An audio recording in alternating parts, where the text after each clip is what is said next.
चलिए अब previous year questions एक बार देख लेते हैं कि इस टॉपिक से किस किस टाइप के क्वेश्चंस अभी तक आए हुए हैं। पहला क्वेश्चन है, the rack one protein of E coli has several functions.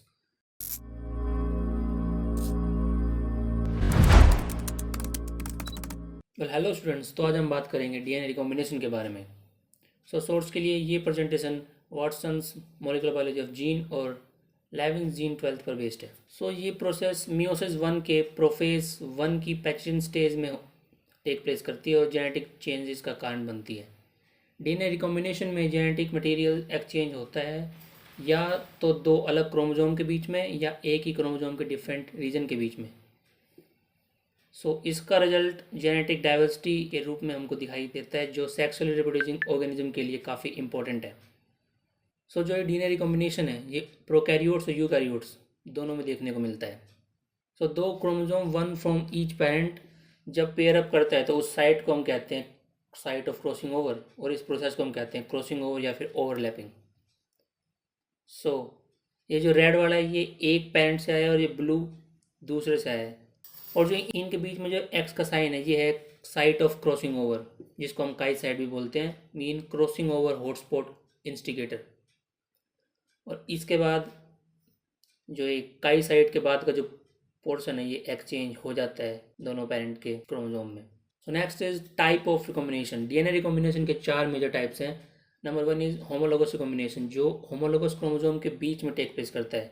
जैसे कि यहाँ पे शो कर रखा है कि एक क्रोमोसोम पे है ए प्लस बी प्लस और सी प्लस, और दूसरे पे ए माइनस बी माइनस सी माइनस, और इनकी काई साइट ए प्लस बी प्लस ए माइनस बी माइनस के बीच में है। जब इसको हम रिजोल्व करेंगे तो जो काई साइट के बाद के जो पोर्शन है वो एक्सचेंज हो जाएंगे। Second one is non homologous recombination, जो नॉन होमोलोगस क्रोमोसोम्स के बीच में टेक प्लेस करता है। जैसे कि आप यहाँ पे देख ही सकते हैं, एक के ऊपर है ए बी सी और दूसरे पे है D E F. Chi site same A B D E के बीच में टेक प्लेस कर रही है, और आफ्टर रिजोल्यूशन काई साइट के बाद का जो पोर्शन है वो एक्सचेंज हो चुका है। Next is site specific recombination, जो स्पेसिफिक सोर्स सीक्वेंस पर होता है। बेसिकली यहाँ पे bacterial chromosome as a host काम करता है और फेज क्रोमोसोम उसके मतलब बैक्टीरिया के क्रोमोसोम के अंदर इंटीग्रेट कर जाता है with the help of integrase and HIF। Next one is transpositional recombination, जो जेनेटिक एलिमेंट को जीनोम के डिफरेंट लोकेशन पर मूव करने में हेल्प करता है with the help of transposase. Homologous recombination में सिमिलर या आइडेंटिकल डीएनए मॉलिक्यूल एक्सचेंज होते हैं, और पॉइंट ऑफ कांटेक्ट जो होता है उसको हम चियाज़माटा कहते हैं, जो बेसिकली दो होमोलोगस क्रोमोसोम के बीच में जो एक्स का साइन बनता है, जो ये पॉइंट है, इसको पॉइंट ऑफ कांटेक्ट या फिर चियाज़माटा हम बोलते हैं। इसको हम साइट ऑफ क्रॉस ओवर भी कह सकते हैं। और जो यूकैरियोट्स में गैमेट का फॉर्मेशन होता है उसका मेन कारण होमोलोगस रिकॉम्बिनेशन ही होता है। होमोलोगस रिकॉम्बिनेशन के दो मेन पाथवे होते हैं। Number one DSBR pathway and second is SDSA pathway. इस प्रोसेस के कुछ की स्टेप्स हैं। Number one, alignment of two homologous DNA molecule, पर ध्यान रखना है कि ये बाई ओरिएंटेशन में नहीं, को ओरिएंटेशन में एक दूसरे के ऊपर अलाइन करते हैं। सेकेंड वन इज डीएनए के बीच में ब्रेकेज, या फिर उसको हम बोल सकते हैं डीएनए निकिंग। ये होता है with the help of endonuclease. The third one is DNA strand invasion, और fourth is Holliday junction formation. जो ये बीच में एक्स का साइन बन रहा है ये है हमारा हॉलिडे जंक्शन। फिर इसके बाद fifth is branch migration and then heteroduplex formation. Branch migration मतलब जो हमारा हॉलिडे जंक्शन है वो मूव करता है अपने फर्स्ट प्लेस से सेकंड प्लेस की तरफ, और यहाँ पे हमारे हेट्रो ड्यूप्लेक्स फॉर्म होता है। जैसे कि यहाँ पे आप देख सकते हैं capital B small B capital B small B, ये जो इनका पैटर्न है इसको हम बोलते हैं heteroduplex. The next one is cleavage of Holliday junction, जिसको हम बोलते हैं रेजोल्यूशन।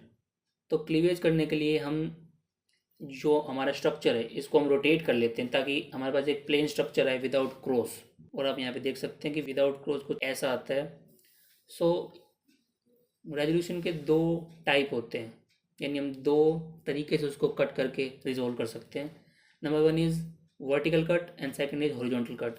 वर्टिकल कट में जब हम कट करते हैं तो splice recombination product cross over production heteroduplex form होता है। Second one is horizontal cut. Horizontal cut के बाद पैच रिकॉम्बिनेशन प्रोडक्ट आता है, नॉन क्रॉस ओवर प्रोडक्ट और हेटेरोप्लेक्स फॉर्म होता है। यानी हॉरिजॉन्टल कट के बाद जैसे कि आप यहाँ पे देख ही सकते हैं, स्मॉल ए बी सी और कैपिटल ए बी सी का एक अलग से डीएनए स्ट्रैंड। यहाँ पे हमारे सामने, जो कि पेरेंट के पास भी था। सो डीएसबीआर पाथवे एक इंपॉर्टेंट मॉडल है जो होमोलोगस रिकॉम्बिनेशन को एक्सप्लेन करता है। इस प्रोसेस में डबल स्टैंडर्ड ब्रेक इंट्रोड्यूस किए जाते हैं। कैसे होते हैं, कौन करता है, ये हम आगे बात करते हैं। देन डीएनए क्लीवेज से सिंगल स्ट्रैंडेड टेल बनती है, यानी उसको हम 3' ओवरहैंग भी बोल सकते हैं।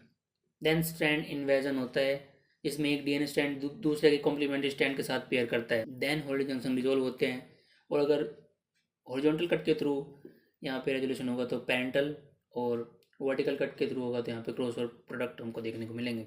सो यहाँ पे जो मैंने आपको समझाया वो सब डिटेल में एक्सप्लेन कर रखा है। ये जो और जो दिया गया ये स्टैंडर्ड बुक की लैंग्वेज है। सो डायरेक्ट क्वेश्चन यहाँ से ही बनते हैं, यही लैंग्वेज आएगी, तो आप इसको अगर गो थ्रू कर लीजिए। Now let's talk about homologous recombination in prokaryotes. So bacteria में डीएनए रिपेयर के लिए रैक बीसीडी पाथवे यूज होता है।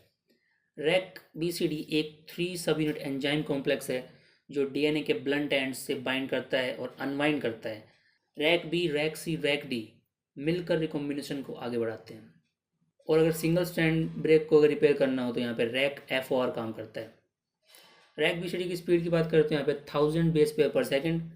रैक बी के पास 3' to 5' हेलिकेज और न्यूक्लियस एक्टिविटी होती है। रैक सी रिकॉग्नाइज करता है काई साइट को, जो कि है GCT GG TGG, 8 nucleotide long, ये हमारी काई साइट है। और रैक डी के पास 5' to 3' फास्ट हेलिकेज एक्टिविटी होती है, जो इन्हेंस करता है ओवरऑल अनवाइंडिंग रेट को। जो काई साइट होती है वो इंक्रीज कर देती है recombination frequency around 10 folds. So by chance अगर रैक बीसीडी म्यूटेट हो जाए, मतलब बेसिकली वो काम ना करे, तो उसकी जगह SBCCD और एक्सोल डबल स्टैंड ब्रेक को रिपेयर करेंगे।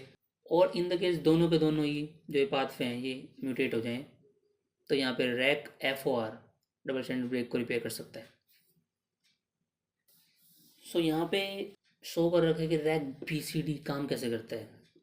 सो क्योंकि रैक डी है वो 5' to 3' हेलिकेज एक्टिविटी अपने पास रखता है, तो वो 5' पे बाइंड करेगा। और रैक बी जो है उसके पास 3.5' हेलिकेज एक्टिविटी होती है, इसलिए वो 3' पे बाइंड करेगा, और रैक सी उनके सेंटर में रहेगा। रैक डी थोड़ा फास्ट है और रैक बी स्लो है। सो इस वजह से जब रैक डी थोड़ा फास्ट है, इसलिए वो रैक बी से आगे चलता रहेगा, और रैक बी उसको पकड़ने के लिए जब उसके पीछे पीछे बढ़ेगा तो जो इसका डीएनए है उसका एक लूप क्रिएट हो जाएगा। सो जैसे रैक सी का काई साइट को रिकोगनाइज करता है, तो यहाँ पे कुछ सेकंड का पोज आता है। उस पोज के बाद क्या होता है, जो रैक बी है जो डीएनए का लूप बन चुका है उसको पुल बैक करता है, और यहाँ पे रैक बी है वो नाउ प्राइमरी मोटर के रूप में काम करता है। और रैक डी की यहाँ पे अनकपलिंग हो जाती है, और अब इस रैक बी सी डी के पास कोई भी न्यूक्लियस एक्टिविटी नहीं होती। क्योंकि यहाँ पे रैक बी सी डी की जो एक्टिविटी है वो अल्टर्ड हो चुकी है, तो काई साइड के पहुँचने से पहले जिस रेट से यहाँ पे अपोजिट स्ट्रैंड का क्लीवेज हो रहा था उससे ज़्यादा स्पीड से यहाँ पे अब उसका क्लीवेज होगा, और इन द एंड हमारे पास 3' ओवरहैंग प्रेजेंट होगा। स्टेप्स की बात करेंगे रैक बीसीडी पाथवे में कौन कौन से स्टेप्स आते हैं, तो सबसे पहले पेयरिंग रैक ए करवाता है, और जो डबल स्टैंड ब्रेक है या फिर निकिंग है वो अभी तक नोट नोन है कि कौन करवाता है कौन नहीं, अभी तक पता नहीं चला है। और 5' to 3' डिसेक्शन में रैक बीसीडी हेल्प करता है, और स्ट्रैंड इन्वेजन में रैक ए अगेन काम करता है, और ब्रांच माइग्रेशन के लिए RUV-AB कॉम्प्लेक्स आता है जिसकी स्पीड होती है 10 to 20 बेस पेयर पर सेकेंड। RUV-A यहाँ पे रिकोगनाइज करता है स्ट्रक्चर ऑफ जंक्शन को, और RUV-B जो है उसके पास हेलिकेज एक्टिविटी होती है जो कैटलाइज करती है ब्रांच माइग्रेशन को। RUV-A जो कि एक टेट्रामर है वो हमारे 4 स्ट्रैंड को एक क्रॉसओवर पॉइंट पे कॉन्टैक्ट मिलाने में हेल्प करता है। देन RUV-B है जो कि एक हेक्सामर है, वो डीएनए के अपस्ट्रीम बाइंड कर जाता है in the form of ring. RUV-AB RecA को डिस्प्लेस करता है अपने एक्शन से पहले, और RUV-AB का एक होमोलॉग भी है जो है आर रैक सी, यानी रैक सी और आर यू वी ए भी सेम काम करते हैं। और बाई चांस अगर R U V A B और रैक जी दोनों ही म्यूटेट हो जाएं तो यहाँ पे ई कोलाई के पास रिकॉम्बिनेशन एक्टिविटी नहीं होगी, यानी defective E coli recombination activity होगी। और हॉलिडे जंक्शन रेजोल्यूशन की बात करें तो यहाँ पे आर यू वी सी ये काम करता है। और आर यू वी सी को पता कैसे चलता है कि अब रेजोल्यूशन करवाना है, इसके लिए एक टेट्रा न्यूक्लियोटाइड है जो कि ATTG है, जो कि एज ए हॉटस्पॉट काम करता है आर यू वी सी के लिए कि अब आओ और हमारा हॉलिडे जंक्शन का रेजोल्यूशन करवा दो। सो अब रैक ए के बारे में थोड़ा सा जान लेते हैं कि इसका फंक्शन क्या है। सो की रोल तो ये है कि रैक ए जो है वो क्रूशियल होता है for DNA repair through homologous recombination, and ये सोर्स रिपेयर में भी काम करता है जो कि बैक्टीरिया के लिए बहुत इंपॉर्टेंट है। And also promote the strand invasion process, जो कि हमने अभी थोड़ी देर पहले पढ़ा। Now what is the mechanism of action. So first is filament formation. जो ये रैक BCD है वो बाइंड करता है सिंगल स्ट्रैंड DNA से एंड फॉर्म करता है एक न्यूक्लियोप्रोटीन फिलामेंट एंड फैसिलिटेट करता है strand invasion and exchange with homologous double stranded DNA। और इसको फिलामेंट फॉर्म करने के लिए ATP की नीड होती है, यानी बेसिकली रैक ए ATP डिपेंडेंट है। सो बेसिकली फिलामेंट फॉर्मेशन और स्ट्रैंड एक्सचेंज के लिए रैक ए को ATP की नीड पड़ती है। ATP बाइंडिंग के बाद ही फिलामेंट फॉर्मेशन और स्ट्रैंड एक्सचेंज पॉसिबल हो पाता है। And ATP hydrolysis regulate filament disassembly. So source response जो है वो एक्टिवेट होता है by the DNA damage, then it promotes cleavage of LexA repressor introducing DNA repair gene. So RecA के कुछ यूकैरियोटिक होमोलॉग भी होते हैं जो है RAD51 एंड DMC1, यानी जो काम रैक ए प्रोकैरियोट्स में करता है वही सेम टू सेम काम RAD51 और DMC1 यूकैरियोट्स में करते हैं। सो जो न्यूक्लियोप्रोटीन फिलामेंट होता है वो डायनेमिक होता है, क्योंकि ATP जब इससे बाइंड होता है रैक ए से तो ये एक्टिव फॉर्म में होता है, लेकिन अगर ADP बाइंड हो जाए तो इसकी डिसअसेंबली हो जाती है। सो एप्लीकेशन की बात करें तो it's used in genetic engineering and in vitro recombination studies.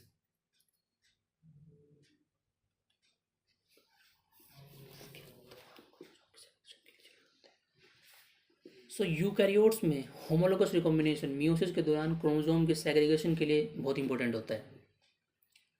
सो यहाँ पे SPO11 protein double strand break initiate करता है, MRX कॉम्प्लेक्स और RAD51 स्ट्रैंड इन्वेजन और ब्रांच माइग्रेशन में हेल्प करते हैं। देन रेजोल्यूशन के लिए MUS81 और MMS4 एंजाइम काम करते हैं। सो बेसिकली हम यहाँ पे यूकैरियोट्स में जो हमारा स्टैंडर्ड मॉडल है वो ईस्ट है, तो MUS81 एंड MMS4 और SGS1 ये ईस्ट में काम करते हैं, और RAD51C XRCC3 complex WRN BLM MUS81 EME1 ये ह्यूमंस में काम करते हैं for resolution. So how SPO11 introduce the double standard break. So इसको समझने के लिए हम यहाँ पे ये चेक करते हैं अभी। सो SPO11 यहाँ पे अगर उसको डबल स्टैंड ब्रेक करना है तो यहाँ पे 2 SPO11 की नीड होती है हमें। SPO11 के पास टायरोसिन साइड चेन होती है जो कि अट्रैक्ट करती है फॉस्फेट टुवार्ड्स इट OH। सो क्योंकि SPO11 फॉस्फेट को अपने OH की तरफ अट्रैक्ट करेगी तो इसलिए यहाँ पे DNA ब्रेक हो जाएगा। सो जब SPO11 फॉस्फोडाइएस्टर बॉन्ड को ब्रेक करता है और यहाँ पे प्रोटीन DNA का कॉम्प्लेक्स बनता है, सो फॉस्फोडाइएस्टर बॉन्ड जो ब्रेक होता है उसकी जो एनर्जी है वो इस कॉम्प्लेक्स में स्टोर हो जाती है। तो जब सेल के पास सिग्नल आएगा कि भाई अब इस प्रोसेस को स्टॉप करना है, सो जो ये एनर्जी स्टोर है इसकी हेल्प से ये जो डबल स्टैंडर्ड ब्रेक है ये रीसील हो जाता है। सो जो ये हमारा MRX प्रोटीन है ये 5 प्राइम एंड पे बाइंड करेगा और 5 प्राइम एक्सोन्यूक्लियस एक्टिविटी के थ्रू रिसेक्शन फॉर्म करेगा, जो कि 3 प्राइम ओवरहैंग बनाने में हेल्प करता है, जिसका साइज होता है 1 KB और थोड़ा सा बड़ा लॉन्गर, मतलब स्टैंडर्ड साइज होता है 1 KB। सो यहाँ पे भी ईस्ट में और ह्यूमंस में रिसेक्शन करवाने के लिए अलग अलग होमोलॉग हैं। जैसे ईस्ट में तो MRX complex, EXO1, HGS1, DNA2 ये काम करते हैं, और ह्यूमंस में MRN कॉम्प्लेक्स और BLM काम करते हैं for resection. So strand invasion के लिए RAD51 यहाँ पे काम में आता है, जो कि ओवरकम कर देता है inhibitory effect of RPA। Then strand invasion is dependent on RAD54 and RDH54 in yeast and RAD54 and RAD54B in mammalian cell, और ब्रांच माइग्रेशन में RAD54 हेल्प करता है। So now let's take a look on RAD54 functions. So RAD54 यहाँ पे chromatin remodelling promote करता है, which can remove nucleosome and other protein from pairing site. RAD54 यहाँ पे स्टिमुलेट करता है RAD51 to invade DNA strand by its ATPase activity. So RAD54 के पास ATPase activity होती है जो कि RAD51 को स्टिमुलेट करती है टू इन्वेजन। सो RAD54 जो है वो RAD51 को डिसोसिएट भी करता है, और उसके बाद DNA पोलीमरेज RAD51 की जगह आते हैं 3' एंड पे, और वो अपना काम करते हैं। एंड RAD54 स्टिमुलेट करता है DNA cleavage activity of MUS81, EME1 and MMS4, और RDH54 जो है वो रेगुलेट करता है RAD54 को डूरिंग डी लूप फॉर्मेशन, यानी RAD54 को यहाँ पे RDH54 की हेल्प लगती है डी लूप फॉर्मेशन के लिए। और बाई चांस अगर RAD54 म्यूटेट हो जाए, अपना काम ना कर पाए, तो उससे ट्यूमर डेवलपमेंट के चांस होते हैं। सो होमोलोगस रिकॉम्बिनेशन इन यूकैरियोट्स में यहाँ पे हमारे पास कई एंजाइम्स हैं, तो उनको याद करने के लिए एक निमोनिक्स भी है। सो वो कुछ इस प्रकार है, जैसे कि आप यहाँ पे देख सकते हैं। Spoilers machine repair expert designs radical solutions making maintenance simple. So spoilers means SPO11, machine repair expert mean MRX, designs mean DMC1, radical mean RAD51, RAD54, RDH54, solutions का मतलब यहाँ पे HGS1, मेकिंग से आता है MUS81, मेंटेनेंस सिंपल से MMS4। सो अगर हम इस लाइन को याद कर लेते हैं तो हमें आराम से इसका पूरा जो प्रोसेस है उसमें कौन कौन से एंजाइम, कौन कौन से प्रोटीन यहाँ पे काम कर रहे हैं, वो हमको आराम से याद हो जाएंगे। चलो एक बार फिर से हम इसको रिपीट करते हैं। Spoiler machine repair expert designs radical solutions making maintenance simple. So in humans double haulage junction को रिजोल्व करने के लिए एक अल्टरनेटिव प्रोसेस काम में आता है। इस प्रोसेस में एक रैक क्यू हेलिकेज और एक टोपो आइसोमरेज मिलकर काम करते हैं। इस मैकेनिज्म को डबल जंक्शन डिसोल्यूशन कहते हैं, जो फ्लैंकिंग सीक्वेंस के एक्सचेंज को प्रिवेंट करता है।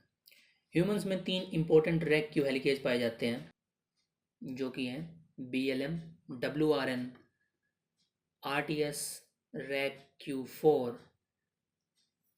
जो BLM है वो ब्लूम सिंड्रोम से एसोसिएटेड है, WRN वर्नर सिंड्रोम से एसोसिएटेड है, and RTS Rec Q4 Rothmund Thomson syndrome का कारण बनता है। ये सिंड्रोम्स प्री मेच्योर एजिंग और ट्यूमरोजेनेसिस के रिस्क को बढ़ाते हैं। यहाँ पे मैंने आपको एक टेबल भी प्रोवाइड कर रखी है।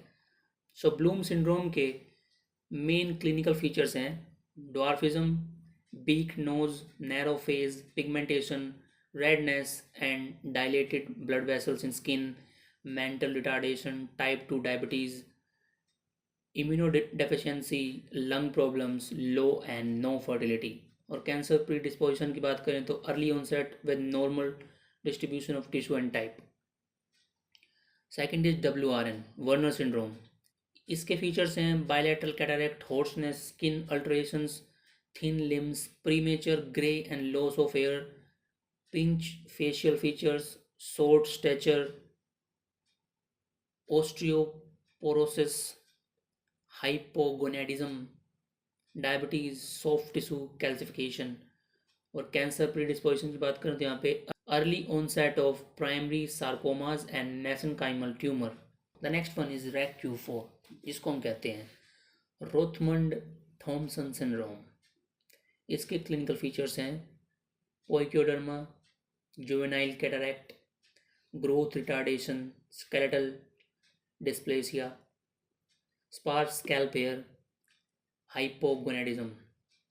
कैंसर प्रेडिस्पोजिशन के लिए बात करें तो यहाँ पे अर्ली ऑनसेट ऑफ ओस्टियोसार्कोमास। चलिए नेक्स्ट स्लाइड पे चलते हैं, जो कि है SDSA यानी सिंथेसिस डिपेंडेंट स्ट्रैंड एनलिंग, एक अल्टरनेटिव रिकॉम्बिनेशन मैकेनिज्म है। ये जीन कन्वर्जन को एक्सप्लेन करता है बिना क्रॉसिंग ओवर के।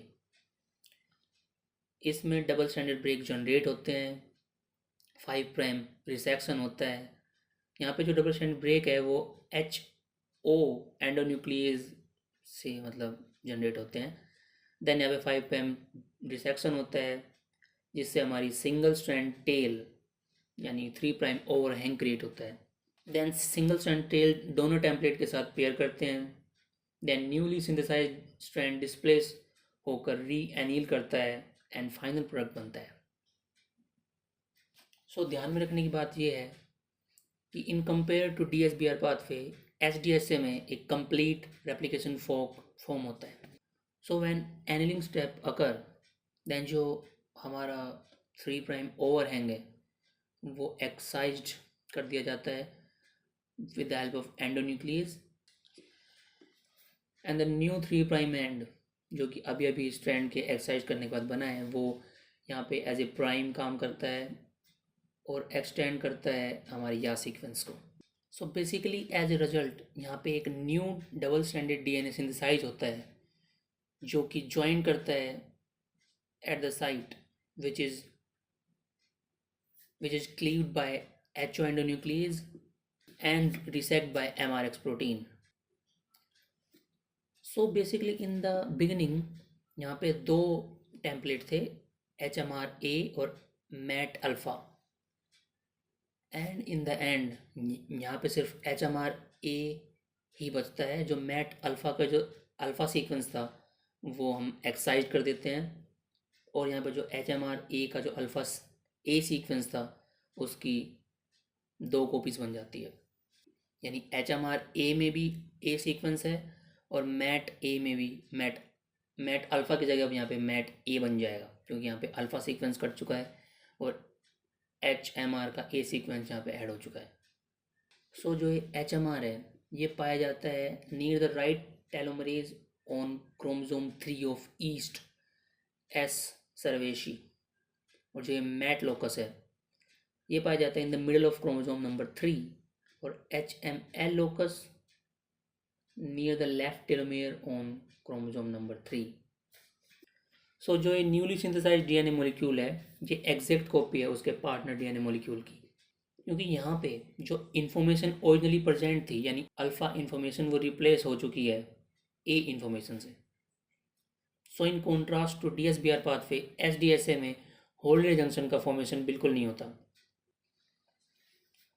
सो यहाँ पे एक टेबल है जो कि DSBR प्रोकैरियोट्स एंड यूकैरियोट्स और SDSA को पूरी तरह से एक्सप्लेन करती है एक शॉर्टर वे में। चलिए शुरू करते हैं। डबल स्ट्रैंडेड DNA जो है वो SDSA में भी होता है और DSBR में भी होता है। निकिंग प्रोकैरियोट्स में होती है, पर कौन करता है अभी तक पता नहीं चला है, और यूकैरियोट्स में SPO11 करता है। और वहीं अगर SDSA की बात करें तो यहाँ पे HO एंडोन्यूक्लियस निकिंग करवाता है। 5 prime to 3 prime dissection DSBR के प्रोकैरियोट्स में Rec BCD 5 prime to 3 prime dissection करवाता है, और यूकैरियोट्स में MRX EXO1 SGS1 DNA2 MRN BLM करवाते हैं। ये ईस्ट और ह्यूमन के केस में है, यानी सारे ईस्ट में काम नहीं करते और सारे ह्यूमन में काम नहीं करते। और SDSA में 5 प्राइम टू 3 प्राइम डिसेक्शन होता है with the help of MRX।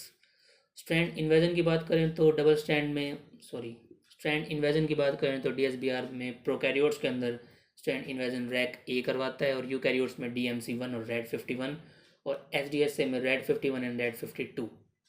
Branch migration prokaryotes DSBR में RUV-AB कॉम्प्लेक्स और यूकैरियोट्स में RAD54।